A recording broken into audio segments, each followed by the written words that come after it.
Señoras y señores, muy buenas noches. Bienvenidos a Galicia Opina. Se acaba el curso también para los diputados de la Cámara Autonómica. El periodo de sesiones va terminando ya con una actividad que a menudo ha alcanzado niveles altos de tensión. Llega la hora de hacer balance y para eso está con nosotros esta noche el portavoz del Grupo Popular en la Cámara Autonómica, el señor Pedro Puig. ¿Qué tal? Muy buenas noches. Hola, buenas noches. Nos acompañan también en esta última mesa de entrevista 5 nombres propios del periodismo. Está con nosotros, como casi siempre, la periodista María Méndez. ¿Qué tal, María? Buenas noches. Encantada de estar aquí de nuevo. Me alegro. A su lado, el periodista y colaborador también de este programa, Martín Fernández. ¿Qué tal, Martín? Buenas noches, bienvenido. En el otro extremo de la mesa, el presidente de los periodistas de Galicia, Arturo Maneiro. ¿Qué tal, Arturo? Muy buenas noches. Buenas y calurosas todavía. A su lado, el delegado del periódico ABC para Galicia, Pablo Alcalá. ¿Qué tal, Pablo? ¿Qué tal? Bienvenido. Muy bien, buenas noches, gracias. Y finalmente, nuestra colaboradora habitual, Ana Peón. ¿Qué tal, Ana? Buenas noches. Hola, buenas noches. Señor Puig, el Parlamento ayer alcanzó un acuerdo, diría que histórico, ¿no? Porque el talante de este periodo de sesiones en el Parlamento ha sido un poquito, no sé si llamarlo bronca, probablemente. Con lo cual, la declaración de ayer tenía un cariz especial, ¿no? Pero no parece que esa declaración de apoyo al Naval no parece que haya hecho mucha mella en el comisario Almunia. ¿Cuál es su valoración sobre la propuesta que ha hecho? Bueno, primero, efectivamente, hay que valorar muy positivamente que el Parlamento, en un tema claramente importante para el conjunto del país, haya sido capaz de ponerse de acuerdo. Lo sorprendente yo creo que hubiera sido lo contrario, porque se pusieron de acuerdo en Madrid, el Congreso, también en el País Vasco, que tienen incluso más heterogeneidad de grupos políticos y lógicamente aquí todas las fuerzas bueno, pero respondimos. nos llevaban ustedes acostumbrados a un clima de tensión peculiar. Esto es verdad, pero es parte de la verdad. Es verdad que hay momentos de tensión, pero tenga usted en cuenta, por ejemplo, que más de la mitad de las propuestas de resolución, de impulso al Gobierno que se aprobaron en los últimos 6 meses, eran iniciativas de la oposición. Es decir, que muchas veces es verdad que hay más acuerdo del que parece, porque hay momentos, digamos, más críticos en donde hay más tensión, incluso algún comportamiento inadecuado para lo que es lo habitual en una Cámara Parlamentaria. Y de momento parece efectivamente que, por desgracia, no cede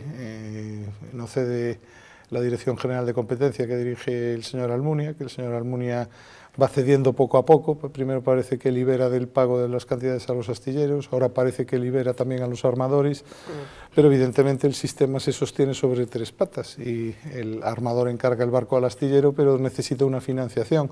Hacer recaer sobre quien financia este tipo de encargos todo el peso de una medida que es irracional desde el punto de vista jurídico, ilógica y contraproducente desde el punto de vista económico, pues no tiene ningún sentido. Por lo tanto, confiemos que ya han caído 2, a ver si cae la tercera, que es lo que finalmente permitiría darle aire al sector naval en Galicia y en otras comunidades autónomas. Volvamos a la actividad parlamentaria porque luego con mis compañeros periodistas analizaremos un poco más a fondo el tema de naval y de esa reunión que ha tenido lugar esta mañana en Bruselas. Usted ha participado de manera muy activa por parte del Partido Popular en esa comisión de investigación de las cajas. ¿Cuál es su balance? ¿Ha merecido la pena? Yo creo que sí. Yo creo que, en primer lugar, por la comisión han pasado los principales actores en este proceso. Han pasado los responsables de las cajas y del nuevo banco, han pasado los antiguos responsables de la obra social, los nuevos responsables de la obra social, han pasado los encargados desde la comunidad autónoma de la supervisión de las cajas desde el año 97, nada menos, han pasado los últimos responsables de la Comisión Nacional del Mercado de Valores, han pasado los afectados, algunos de los afectados más directamente por la gestión que se hizo en las cajas. Me refiero a los afectados por la mala comercialización de las preferentes. Han pasado los sindicatos de trabajadores, también los que trabajan en las entidades financieras, y eso efectivamente ha ofrecido una visión muy amplia, muy general de lo que ha acontecido en los últimos años y de por qué se ha transformado tan profundamente el sistema financiero español y particularmente el gallego, lógicamente.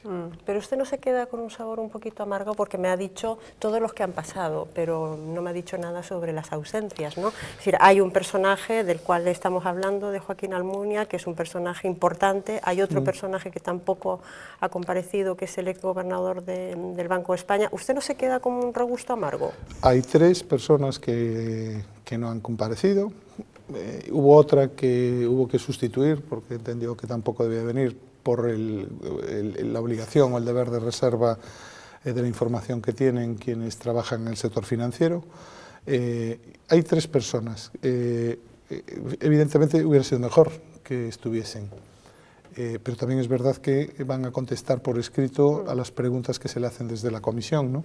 Por lo tanto, servirán para cerrar la visión, pero yo creo que en conjunto, desde luego, hemos tenido la capacidad de saber cuáles han sido los elementos clave y para hacer un dictamen bien fundamentado, porque además las comparecencias hay que tener en cuenta que son una parte del trabajo que hace la comisión, el otro es el análisis de la amplísima documentación que remitió la Xunta. También ahí hubo alguna laguna.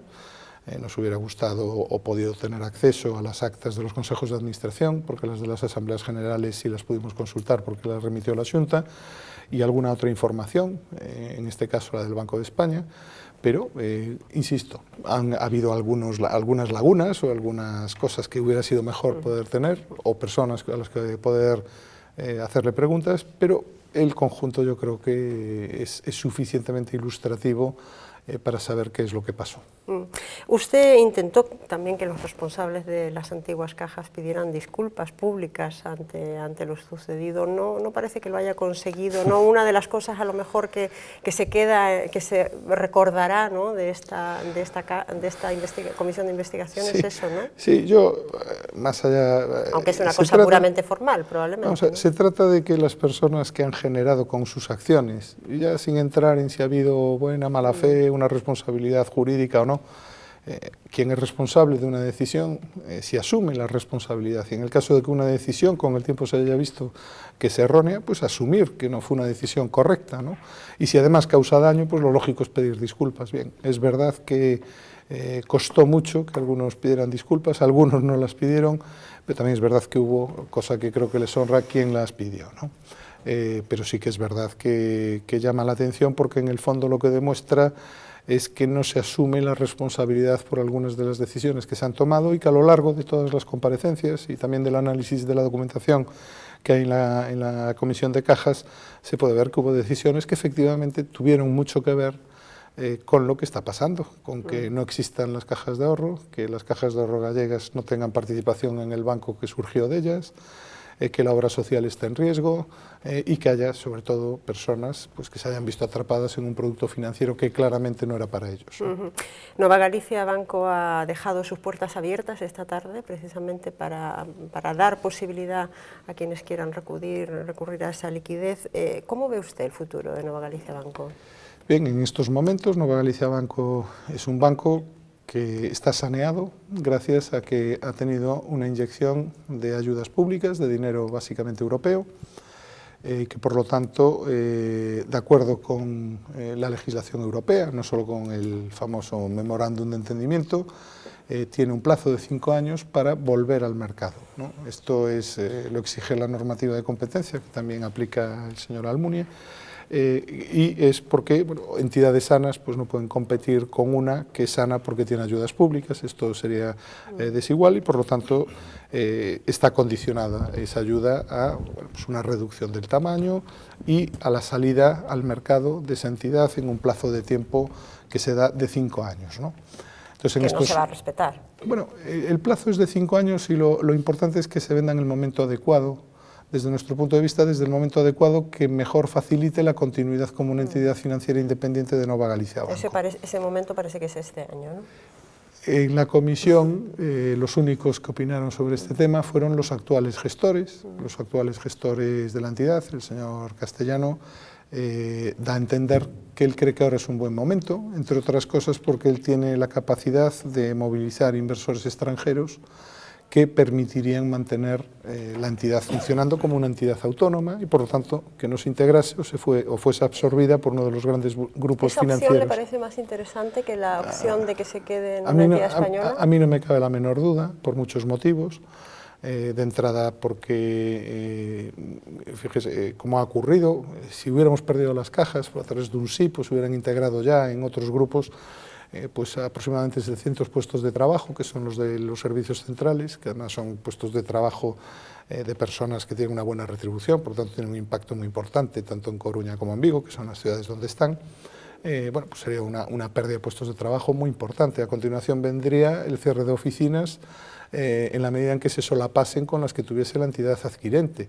Y en tercer lugar, es cierto que la entidad que tiene como principal foco de clientela y principal mercado una comunidad autónoma y trabaja en esa comunidad autónoma, prioriza la inversión en esa comunidad autónoma mucho más que en cualquier otra, y eso no ocurre con una entidad de ámbito estatal o internacional, ¿no? Por lo tanto, a mí no me cabe la menor duda de que lo mejor sería para Galicia que existiese una entidad financiera independiente, Nova Galicia Banco, por lo tanto, que continuase sola, ¿no?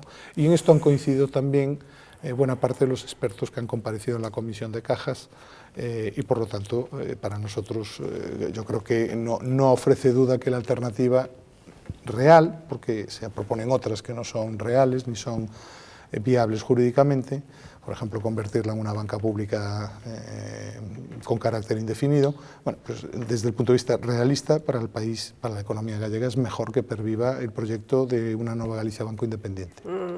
Una última pregunta antes de darles la palabra a mis colegas. Es muy difícil abstraerse de la situación política nacional y me permite usted que le pregunte cómo está afectando al Partido Popular el caso Bárcenas, porque da la impresión de que es él quien está marcando desde la cárcel los tiempos políticos, ¿no?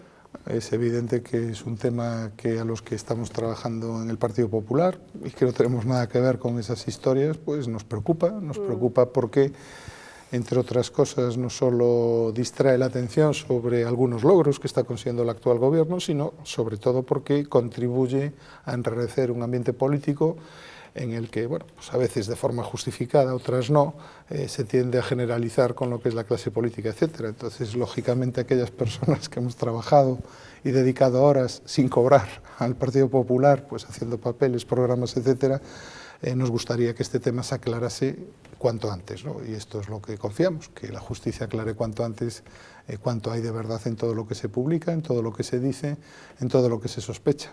Abrimos un turno de preguntas. María, adelante.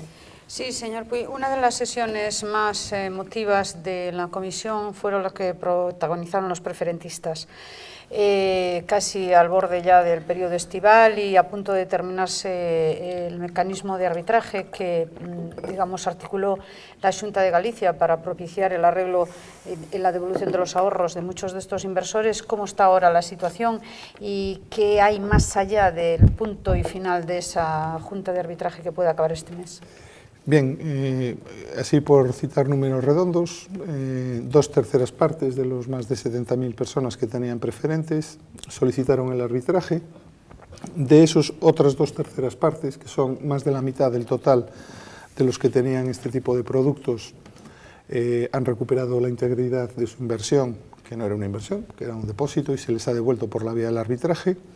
La entidad, evidentemente, ha anunciado que cierra este procedimiento. El arbitraje requiere la confluencia de voluntades del que reclama y a aquel al que le reclaman.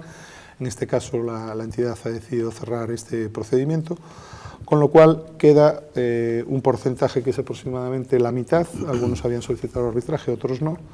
Y de esos, por lo que vamos sabiendo, de esa mitad, el 40% del total ha ido a instrumentos de liquidez y le queda la vía abierta a una reclamación judicial, que era la vía, la única que existía al principio hasta que se puso en marcha el arbitraje, y finalmente, pues por la información que se está dando, aproximadamente un 10% del total se queda como accionista con un producto que efectivamente, mientras la entidad no cotice en bolsa, pues no va a tener facultades para convertirse en un producto líquido, ¿no?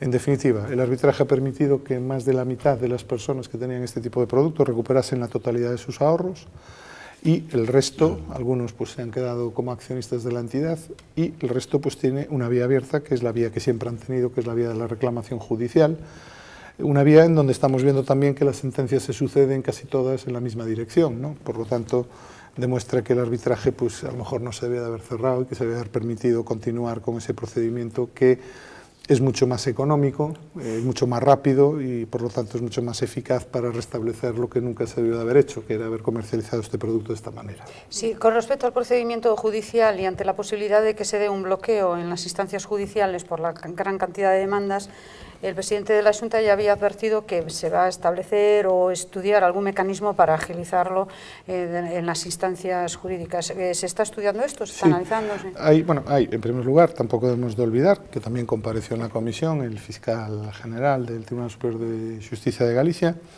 Él está promoviendo una demanda colectiva que se verá en un recurso que presentó, porque en una primera instancia fue desestimado. Está promoviendo una solución global para el conjunto de los preferentistas, que de ganarse, pues nosotros ojalá tuviera éxito, ¿no? El fiscal sería la primera, además, demanda colectiva de este estilo que tiene éxito en España.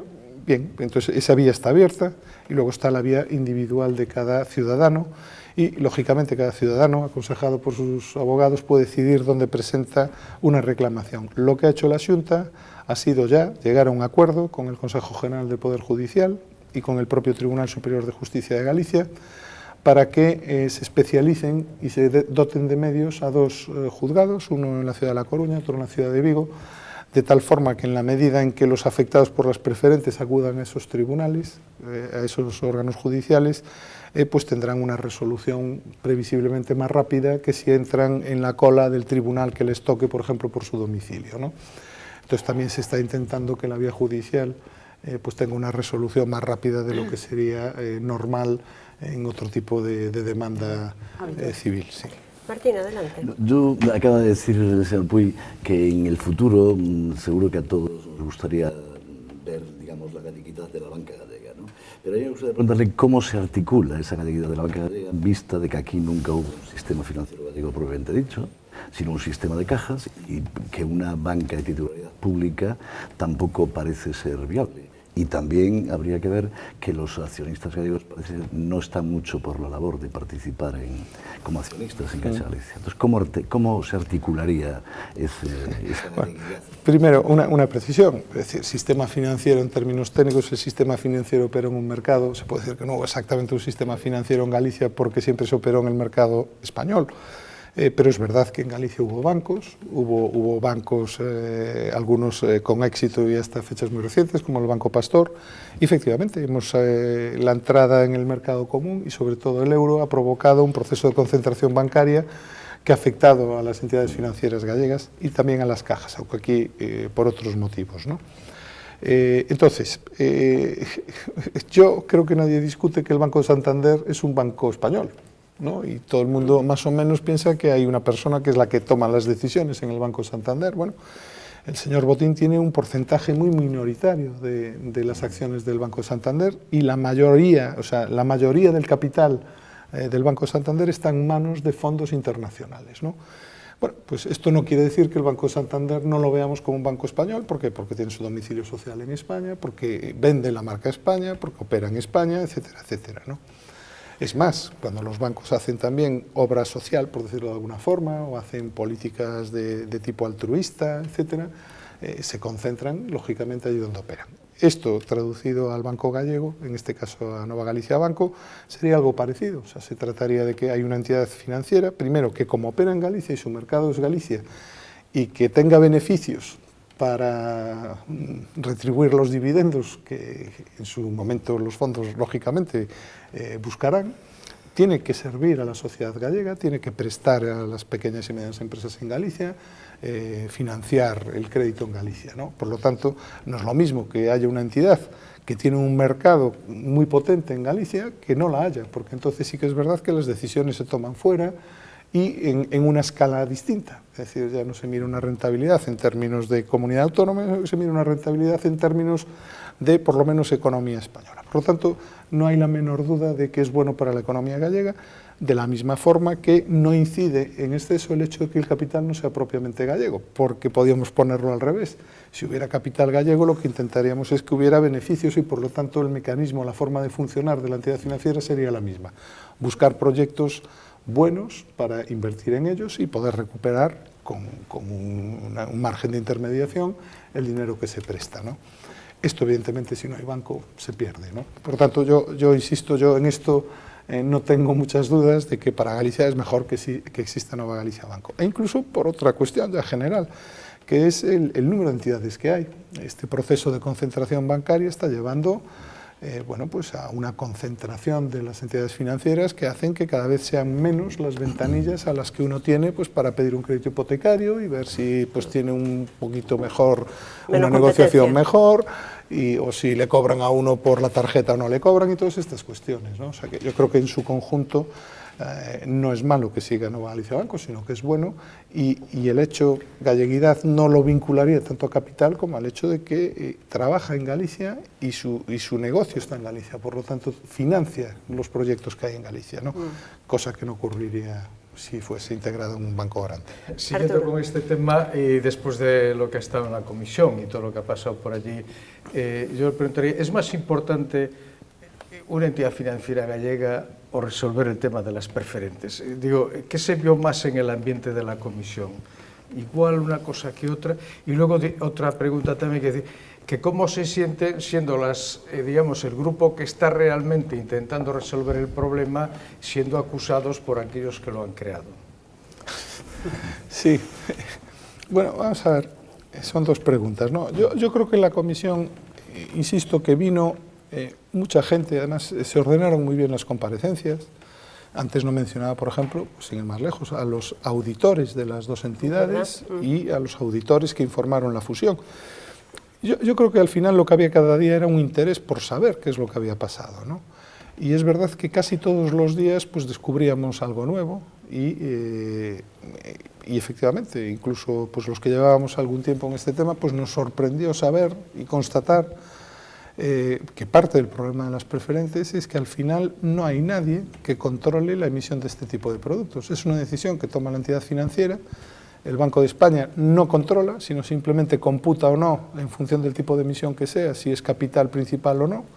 La Comisión Nacional del Mercado de Valores de lo único que se preocupa es de que el librito en el que se informa de la emisión se pueda entender, pero no hace nada más. Y es más, las propias entidades financieras, cuando hay un cliente que les dice que no quiere leer el librito porque quiere comprar el producto, pues tampoco tienen ningún tipo de restricción, ¿no? Entonces, esto es un descubrimiento porque significa, primero, que las decisiones que ya se han adoptado de restringir vía cantidades que se pueden comprar de productos de este estilo, a más de 100.000 euros para los pequeños compradores, ¿no? Para lo que no son compradores institucionales es una buena medida, pero yo no descartaría que lleguemos a pensar que hay que poner más cotos a la capacidad que tienen las entidades financieras e incluso las empresas de emitir productos que son difícilmente entendibles las consecuencias que puede tener la adquisición de ese producto por un consumidor normal y al mismo tiempo bueno, pues establecer algún sistema de control que sancione este tipo de prácticas, ¿no?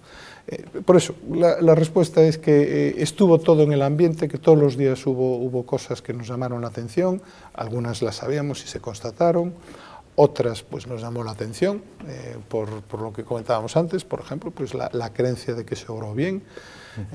Pongo otro ejemplo si quieren, una de las causas evidente, y yo creo que en esto quedó muy claro por todos los comparecientes y yo creo que todos los grupos más o menos lo pudimos constatar y lo compartimos, es que el problema de las cajas tiene que ver con una expansión que no tenía ningún sentido a partir del año 2005.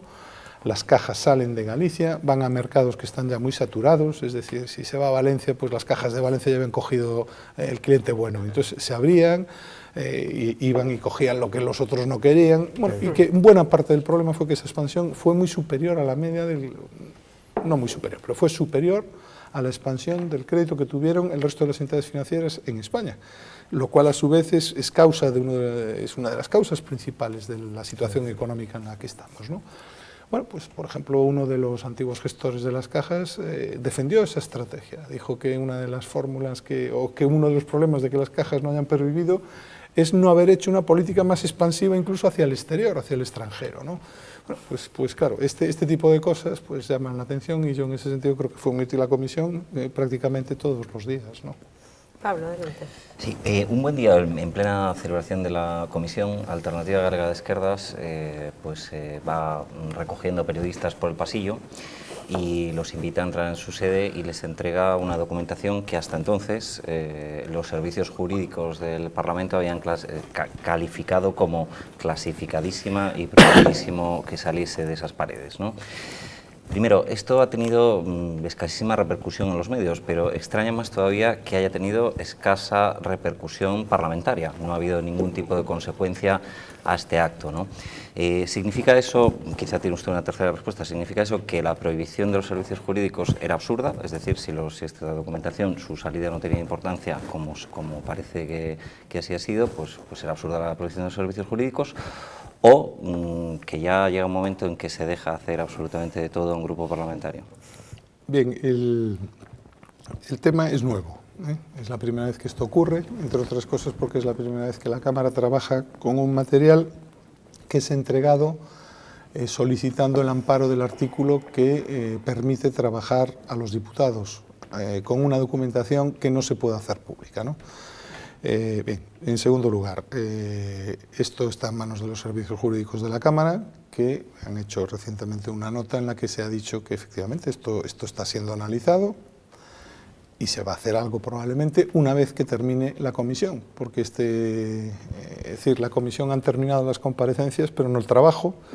De hecho, la sala donde obra toda esta documentación es de libre acceso todavía para los diputados, que podemos ir allí a consultar los distintos documentos que allí están, ¿no? Y entonces que cuando se acabe el trabajo propiamente de la comisión, y por lo tanto se retire esa documentación, es cuando se tomará una decisión, entre otras cosas porque podría volver a ocurrir o podría haber alguna otra cuestión entre tanto, ¿no? Esto está en manos de los servicios jurídicos y ya veremos cuáles son las consecuencias que tiene. ¿Qué gravedad le augura usted? Porque el único precedente ocurrió en el Parlamento de Valencia con una documentación relacionada precisamente con la trama Gürtel, y hubo un parlamentario que pues filtró esos documentos y se probó que fue él y tuvo unas consecuencias muy directas hacia ese parlamentario. ¿Qué consecuencias cree que puede pues tener? Yo ahí no me atrevo a aventurar nada, ¿no? Yo esperaría y miraría y observaría qué es lo que proponen los servicios jurídicos de la Cámara. También es verdad que, lo digo como un comentario general, ¿no? Estamos viendo en muchas ocasiones papeles secretos del sumario que no son secretos, etcétera, y la verdad es que esto es una cuestión casi de civismo, ¿no? Se presenta como un acto de rebeldía el entregar una documentación. Yo tampoco sé exactamente qué documentación es la que se ha entregado, no sé si es la que estaba allí o no.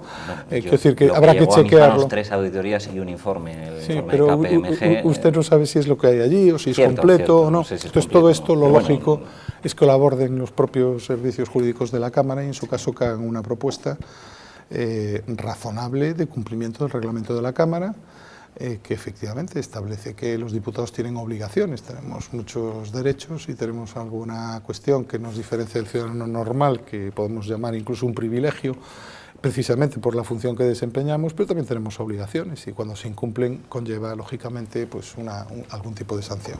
Ana. Sí, buenas noches, señor Puig. Usted ha formado parte de la Comisión de las Cajas en representación del Partido Popular y desde la primera a la última sesión usted ha estado allí y ha participado en los debates. Hemos visto cosas muy curiosas, por ejemplo, en el grupo AGE, que un día no iba, otro día decía que estaba de observador. El señor Beiras, el día más importante, cuando comparecían los antiguos gestores de las cajas, pues no se sabe si se durmió, si se llegó tarde, si no quiso estar. Hay un debate público de si los diputados trabajan o no trabajan. Yo le pregunto, ¿usted cree que viendo este tipo de actitudes, que los ciudadanos no pueden llegar a la conclusión de que en el Parlamento gallego se trabaja muy poco? Y aprovecho para preguntarle qué balance hace usted del trabajo del Parlamento gallego. Bueno, yo haría una previa. Hay que definir lo que es trabajo, porque para una fuerza política, quiero decir, yo lo digo desde el respeto de las decisiones que toman otras fuerzas políticas, para una fuerza política pues ir a una comisión y denunciar que aquello es un paripé y qué tal, aunque yo no lo comparta, a lo mejor es su forma de trabajar. Sí es cierto, con relación al comportamiento del Grupo AGE, es cierto una cuestión, es que ellos desde el primer día dijeron que aquella comisión que era un teatrillo y que ellos no iban a ser cómplices de ese teatrillo. Esto fue lo que dijeron el primer día y yo creo que fue a partir del segundo o el tercero, participaron sin ningún tipo de reserva, hacían preguntas, pedían datos, lo cual quiere decir para mí que es una clara prueba de que no fue ni un teatrillo y además que fue útil, porque efectivamente todos los días hubo alguna observación, alguna manifestación o algún dato que nos dio algún compareciente que permiten cerrar el círculo de todo lo que pasó en el sistema financiero gallego, en las cajas en los últimos años. Una pregunta, usted decía, claro, la comisión no ha terminado su trabajo, efectivamente falta el informe final, ¿no? Bien, falta el informe y falta primero que recibamos las contestaciones que se han pedido por escrito. ¿Para cuándo está previsto ese informe? Vamos a ver, primero vamos a recibir este tipo de respuestas, que yo me permito también, porque aquí quedó un poco en el aire, si esto tiene importancia o no. Yo creo que es la primera vez que un comisario de la Unión Europea contesta a una comisión de investigación de un Parlamento autonómico español. Es decir, vamos a poner las cosas en su... Yo desde luego no conozco ninguna otra. Y yo, aunque hubiera preferido que viniera el señor Almunia, también entiendo que un comisario europeo, como principio, no puede estar obligado a un control que se le haga por cámaras de todos los parlamentos regionales, federales, etcétera, de Europa, porque no tendría mucho sentido, ¿no? Ahora, ha aceptado responder por escrito, o sea, yo me quedo con el vaso medio lleno, ¿no? Entonces, primero vamos a esperar la respuesta que nos dan. ¿Hay alguna otra cuestión en marcha? Le puedo decir que, en principio, el Banco de España ha contestado hoy mismo, acabo de recibir la carta de contestación del Banco de España al requerimiento que se le hacía de información, diciéndonos que las alegaciones que hacen los servicios jurídicos de la Cámara en aquel escrito que le demandamos los diputados, diciéndole que nos enviase documentación, porque aunque fuese reservada se podía trabajar con ella bajo reserva en el Parlamento, bueno, pues nos han informado de que le va a pedir un informe a la luz de las alegaciones del Parlamento de Galicia al Consejo de Estado. Bueno, pues también habrá que esperar, no vaya a ser que se resuelva favorablemente y el Banco de España aporte alguna documentación adicional. Entonces, primero vamos a esperar a que concluya, digamos, esta fase de recabar información y de comparecencias, en este caso por escrito, y después la propia comisión decidirá si pasa ya a la fase de redacción de un dictamen o, por el contrario, bueno, pues hay ya también alguna solicitud de pedir nuevas comparecencias o de reiterar comparecencias que se produjeron ya en comisión. Por lo tanto, seguimos trabajando, ciertamente. Sí, una cosa, yo le preguntaba también, aparte por el desarrollo de la comisión, por algo más general, el balance que hace de este ejercicio parlamentario que ha terminado ahora, que está terminando. Yo creo que ha sido muy intenso en términos políticos, pero también en términos legislativos. Hemos aprobado 8 leyes, algunas relevantes, la de universidades, la de investigación, estamos tramitando la de garantías sanitarias, aprobamos el presupuesto de una forma muy rápida, una vez que se constituyó la Cámara, y hemos constituido 2 comisiones que han tenido un trabajo muy intenso. Una es la de las cajas, a la que estábamos hablando, y otra que ha transcurrido en paralelo y que también ha tenido eco mediático porque ha tenido comparecencias también importantes, que ha sido la del análisis de medidas de prevención de la corrupción, que está también a punto de concluir la fase de comparecencias, ¿no? Por lo tanto, ha sido un periodo de mucho trabajo e intenso. Queda la reforma electoral, ¿no? Con independencia de lo que entendamos por trabajo, porque efectivamente yo entiendo que trabajar es ir a hacer preguntas, trabajar los temas, estudiarlos, y hay quien entiende que es ir allí a dar un discurso antisistema, pero también hay que reconocer que tienen derecho a hacer ese trabajo político, ¿no? ¿La reforma electoral queda para septiembre? Bueno, es evidente que de momento no ha sido registrada. Y también es evidente que el Grupo Popular tiene intención de presentar esa reforma junto con otras de otras instituciones autonómicas. O sea, que quedará para el próximo periodo de sesiones. María tenía otra pregunta. Yo iba precisamente a hablar sobre este proyecto de ley electoral que no tiene buenos pisos, por lo que se ve, de acuerdo por parte de la comisión que lo está estudiando. ¿Dónde están los mayores escollos? Bueno, de momento no está estudiándose por nadie, porque lo único que hicimos fue, precisamente por tratarse un tema que afecta al sistema de partidos de Galicia, fue pues hablar en una reunión a la que asistieron el Grupo Socialista y AGE, el Bloque No, hablar de cuáles eran los motivos que nos llevaban a presentar esa reforma de la ley electoral. Y es verdad que no hay acuerdo, y el principal punto de desacuerdo es que nosotros entendemos que en estos momentos en los que en líneas generales hay que hacer una restricción de lo que es las instituciones públicas, hay que hacer un esfuerzo.